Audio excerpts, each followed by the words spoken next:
we were at, because it was raining so hard. There was a big storm, a wind blowing, and then the roof was blown away. All the roof was blown. So we got with that house. We under the bed. You were hiding under the bed.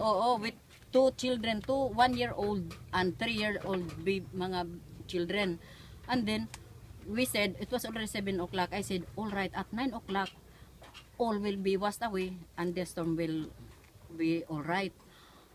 Ay, ang anong flood? Oo, yung flood.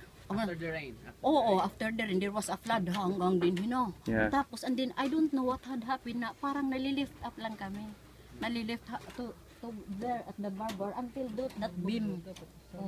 And according to my lesson, because I was a teacher, this Sunday, there was a line saying that I guide your feet to climb into the dark stairway. That is my lesson. There was a line, according to President Thomas S. Monson, the spirit of Christmas. And the dark stairway led you to the barbed wire, which saved you. Oh yes. And you went all the way. Oh, there, and then swim there. There is a gap. And how high was the water here? 14 to 20 feet. 14 feet. Yeah. But there was a gap from here, from the barbed wire. There is a gap over there. Yeah. So you had to swim. Amon ito, kanlaki. Yeah. Then we swim, holding the line. Power lines. The power lines. There is a gap. There is a gap from the post going So there. you swim. And you had kids with you.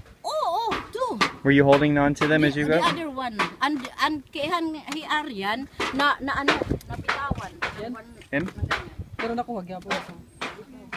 This one? Baby. Baby. Oh, the baby. How old is the baby? 1 year old. 1 year old baby. Baby girl.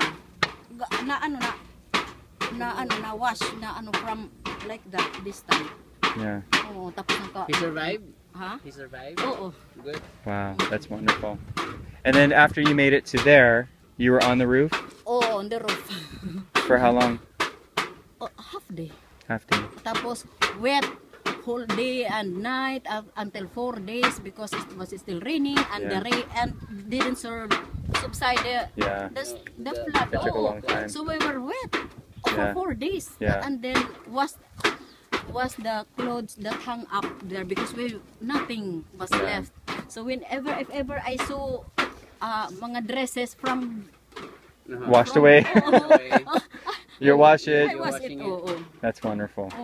Yeah. And then make it underwear. Yeah. And you can wear it. Yeah. And then after mga 10 days, we went to the church for Wow. Very great story. I'm so glad you survived. Elder. That's I know, wonderful. because we have a role, we have a responsibility to save soul of others. Yeah. Because that was according to my lesson this morning. Yeah. You lived for a reason. And I am now rebuilding our lives, our home. Like this, okay na. Okay na. That's wonderful.